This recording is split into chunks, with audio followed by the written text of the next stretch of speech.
Hey everybody, KC here. So today my conversation with Kevin Kelley. A lot of people in the food industry know him for his design work, his architecture, and he's been around a long time, but he has a really fresh and interesting approach when it comes to design of stores and creating places that are compelling. I think he's a really interesting guy. He has written a book. It's called IrrePLACEable: How to Create Extraordinary Places That Bring People Together. Um, Listen, I'm going to tell you, if you're in the brick and the mortar business, you ought to order and read this book. It is fascinating. And it gave me a whole new perspective on what brick and mortar retail ought to achieve. And as I told you yesterday, the Mercado, which is a store that revived my faith in brick and mortar retailing, you can see a lot of the elements that he talks about here. So that's what we're going to do today. The book is called IrrePLACEable, and now I hope you enjoy my conversation with Kevin Kelley. Well, Kevin Kelley, welcome to Morning Newsbeat. Thank you very much. So the book is terrific, irreplaceable. I always feel like I have to say it that way when I'm telling people about it. So let's just start. I'd like to actually start where you start in the book, which is talking about the experience you had at a Harley Davidson dealership and an encounter you had with somebody, and it kind of opened your eyes to something that's actually missing from a lot of retail. Yeah. Whenever we get a new assignment, and we work in a wide variety of industries, there's generally a little excitement that takes hold from my staff, and then a panic that comes in next. And the excitement is we got the job, and then the second thing is, where the heck do we start? And where I start is to get amongst the people, to watch what's happening and just sit there. And the longer I sit there and observe, the more anomalies that come out. And anomalies are everything to me. If I find that tiny little thing. And so in the Harley world, I really wasn't sure where to start, but I just watched people. And it didn't take me long to figure out there's a very interesting behavior happens, and that is people circle the interior perimeter of the Harley stores, watching each other look at bikes, which would be really weird if you went into a Banana Republic and you watch people try on sweaters and stared at them, but it's okay in a Harley store. And people do kind of the same thing. They get on the bike, they grip it, they do this really weird thing. They look down at the bike to act as if they even know what the parts are, because a lot of people don't. Some do, but many of them don't. They also do this thing that's fascinating. Again, these are anomalies that took us a while to see, but they'll actually get on their hands and knees, which I can't do here on Zoom, and they'll put their finger on top of their lip, which we call the Plato pose. And they will look at the bike, they will stare at it, and they will imagine how they will customize that bike. It's one of these. And so we were like, well, why are they customizing the bike? Yeah. And part of it is to make it their own. And so we spent a lot of time really studying how people gravitate to the bikes, what they're looking for. They want to have a contact with somebody. And so in the book, I mentioned that Ernie, the tow truck driver, was in his 50s. His wife had already figured her life out, is what he told me, and his kids were moved on. And he said, what am I going to do? Well, I don't know what to do. I'm just going to surf the internet all day or go to a bar. He didn't want to do those things. So he started really going to Harley stores and hanging out in them. And he bought multiple bikes, several, and had leather jackets and everything. But later I found out he was afraid to ride them on the highway. So he'd ride them up and down his cul-de-sac neighborhood, terrifying his neighbors with his potato sounding mufflers, but he wouldn't ride on the highway. And what he was there for, and he and I joked, he said, I'm there to end the end of loneliness. I'm trying to find that thing. And the Harley store gave that to him. But one of the interesting things about your encounter to me was that fact that he would go to different Harley stores He did. because he didn't feel comfortable hanging out. That he That's thought right. that if he went back to the same one over and over and over, he just felt people were going to think he was creepy. And That's and I thought that was very interesting, because what it sort of talks about is the degree to which so many retailers are built for efficiency, not for effectiveness. They're built for getting the transaction as opposed to long-term customer value. right And on. and to me, and I go to a lot of stores, and especially in the food industry, and that speaks volumes about how most supermarkets are. Yeah, and the forces of the internet are making a lot of retailers become even more uber efficient and ruthlessly kind of expedient. And they're thinking they're going to compete on transactions as opposed to relations. And really the predominant reason you go to a store now is not to be easier, faster, or cheaper. You go there for the experience of it. And a lot of that includes the socialization of it. And Yeah. so we're not focusing enough on the hanging out aspect. But we have a wonderful opportunity to change the meaning of retail stores and grocery stores because they're located in our neighborhoods all over the place. If I could digress here, but Sure. one of the biggest investment categories right now in real estate is neighborhood shopping centers. People are surprised by that, but we have investors all over the world trying to figure out, hey, do you know any good grocery anchored shopping centers? And that's because consumers and retailers are starting to figure out there's a lot more power in that to be close to where we are at home. Kind of the Cheers mindset to say, can I walk over to that grocery store and not just have to buy tinfoil? Could I have a beer? Could I hang out with others? And grocery stores have that potential, and so do retailers, just within easy grasp if they figure out how to create the environment that encourages hanging out and socializing. I totally buy that. I mean, it's interesting. At one point in the book, you're talking a little bit about Whole Foods, and you talk about how they seem to have lost a step since they Yes. were acquired by Amazon. And in some ways, they've lost their field of meaning, I think Yep. is the phrase you use. Um, and I go to a Whole Foods frequently, but the only reason I go is they're about a quarter of a mile away from my house, and I can walk there. Yeah. And so it's an excuse to get a little bit of a walk in. I can go down, pick up a couple of things, come back, but I would never shop in a Whole Foods store otherwise. Well, And I they, think that yeah. positioning good stores, it's not a great store, but it's a good store like that is Yeah. enormously powerful. Yeah, they have many great attributes, and I'm a giant fan of theirs. We worked with them a lot in the early days. Very few brands possess that kind of cult meaning that they have. I'd say Harley Davidson does, Apple does, Whole Foods had it, and that is because it was really relating to the world, and it was about Right. change and changing the way we thought. And so the people that became fans of that store were rabid, but now it's becoming much more of a value centric brand and kind of an everyday brand that doesn't really have a special reverence to it anymore. There are still aspects that are great about the brand, but that meaning has certainly been watered down. And Harley Davidson went through a period like that in the '80s when they were sold to another company as well. It's interesting when you talk about one of the reason, I mean, talk about the fact that a lot of brick and mortar retailers have become transaction focused because of the competition from the internet. And your book really drove this home for me. I mean, it seems to me that one of the advantages that a physical store has is, yeah, you got to worry about transactions, you got to worry about profit. I'm not saying those things aren't important, but if you create a sense of differentiated place, that is something that online retailers can't do. And you also write a little bit in this book about the Kroger Albertsons deal. It seems to me that those big behemoth companies can't really do it either. And Yes. so once you if most retailers are not that size, and it seems to me investing in place, figuring out how to differentiate yourself around that is doing something the other guys can't do, and that becomes your advantage, not your handicap.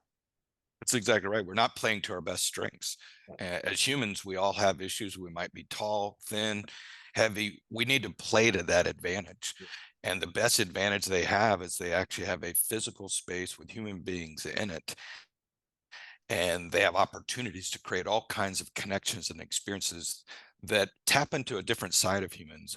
I think we sometimes over focus on how rational humans are, how logical we are, and how efficient minded we are. But once we get those needs met as human beings, we look for other qualities of life, such as being respected by our peers, being connected with others, being a part of a community, having a sense of identity and belonging.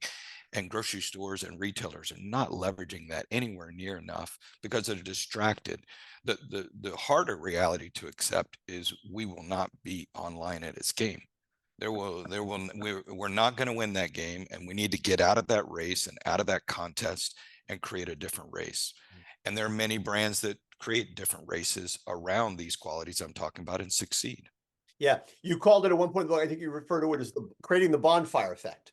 That's That thing correct. that brings people in, they gather around it, they gather warmth from it, not just from the fire, but also from each other. And they create a certain type of social harmony and social Yeah, bliss, which isn't as esoteric as it sounds, because as human beings, we feel comforted and confident when we belong to something. We survived as a species when we were cooperative. And by being around other people that share similar affinities and similar obsessions, such as health food or gourmet food or barbecue or any other obsession that we have, that's what really makes us feel strong and comfortable and confident in our world. yeah.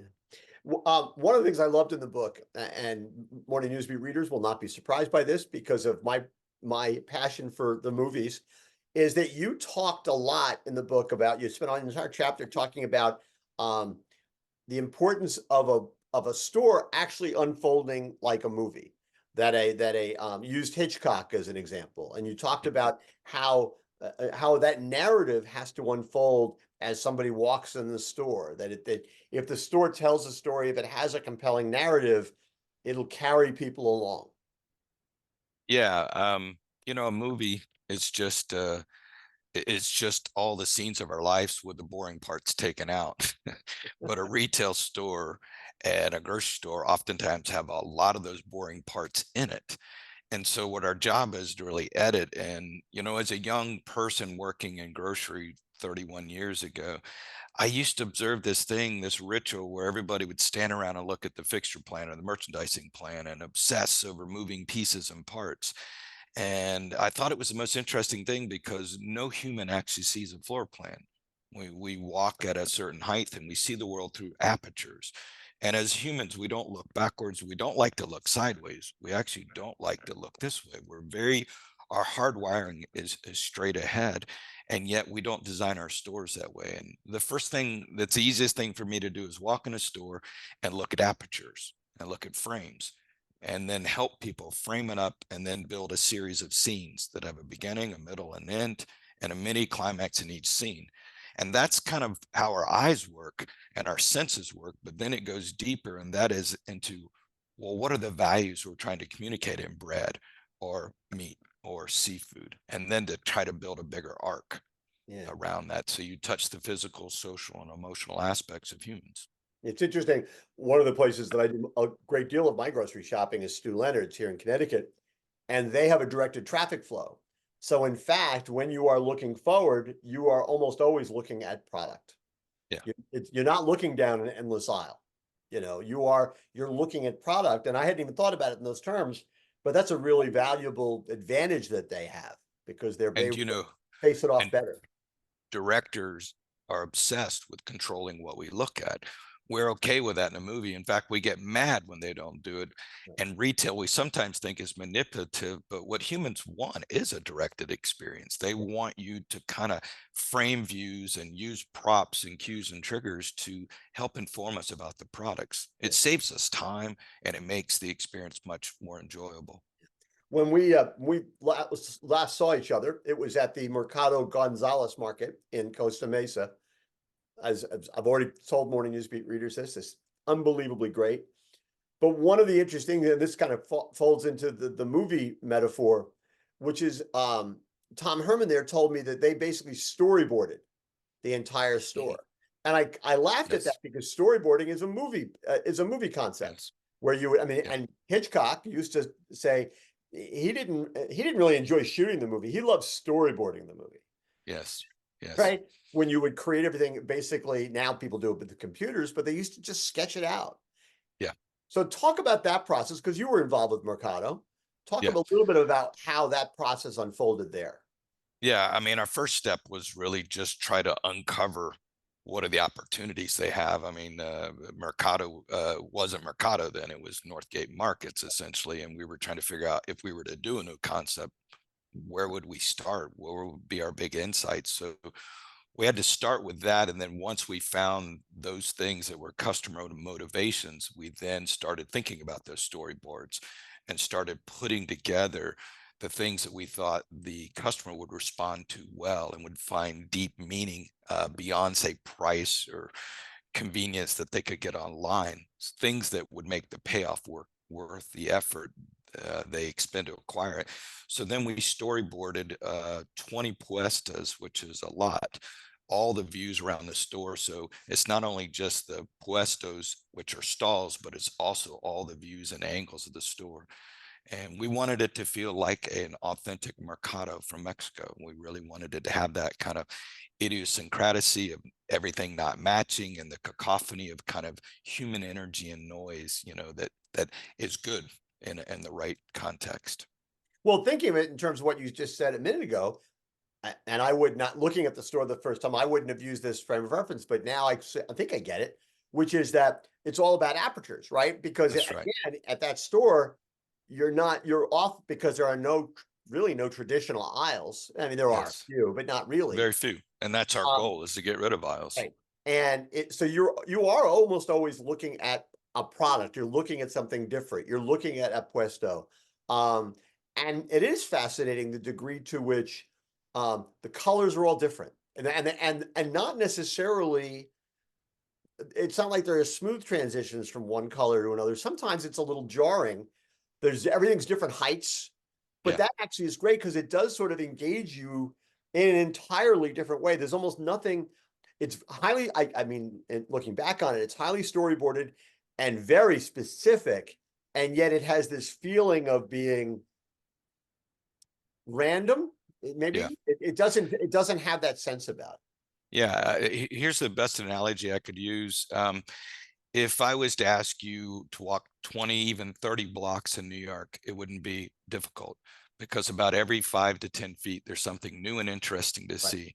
But all of those buildings, even as different as they are, all those little storefronts in New York and shops, they all talk to each other. So there's a respect, but each person is trying to get, or each entity is getting an individual identity.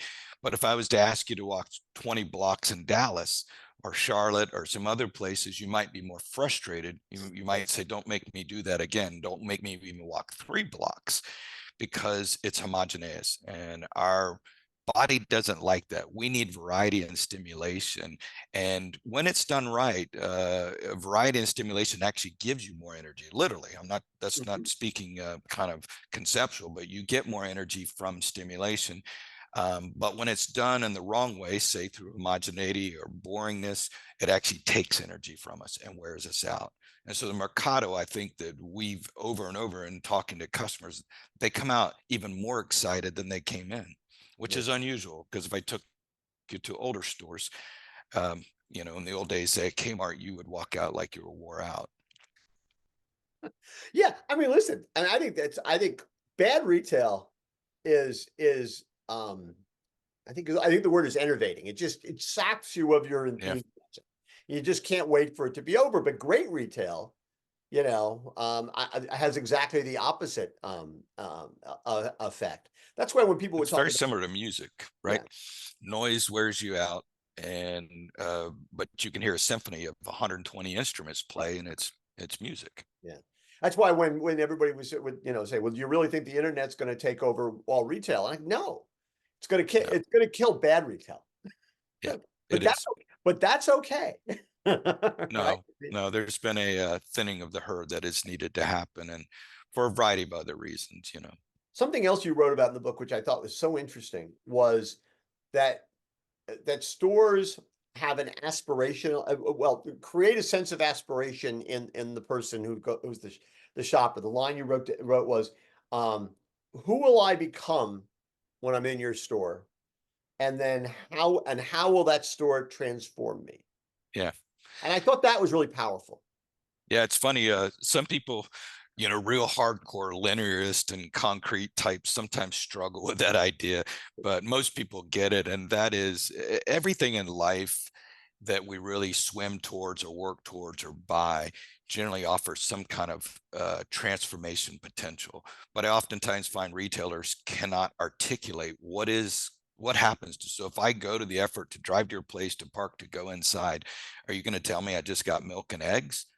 I can get that online and have it delivered to house while I'm watching Netflix. So you better give me something that really changes my life. And that payoff is key. And so we do generally have three questions, if I go there, what is that transformation? How will I be changed? And the most important one, how will I know how to act? Because we rely on places to tell us, be quiet in here. If you go in a library, you know that. Or if we went to the old steakhouses where, Longhorn, Lone Star, we could crack peanuts and let them hit the floor. That was okay. That would be okay in most places, but it was okay. And I could hoot and holler. Um, in grocery stores, there is this kind of clinical beige tone. If you look through the history of films where grocery stores are used, they're oftentimes monotonous with serial killers in it, if you remember the Robin Williams one. And so Sure.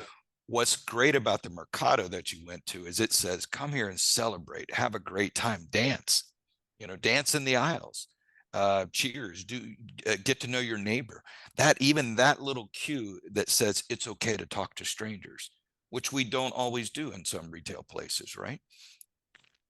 Yeah, I mean, when we were sitting there just having a beer, I mean, we ended up Yeah, having conversations with the people at the next tables, and not just because, I mean, we were with Tom Herman, and you were there, and you're right. involved with the business, but also there is a greater connection, and I think And that they felt like talking to us, right, which is right. amazing, right? I mean, we're retailers and it's one thing, but they went out of their way to talk to us It is a power. because it's okay.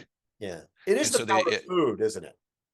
it Food, is the food power of does, food. food is different than, I mean, it's different than motorcycles. It's different than sweaters. It's different than almost anything else because to go back to your bonfire effect, the other thing about bonfires is you can cook something on it. Yes.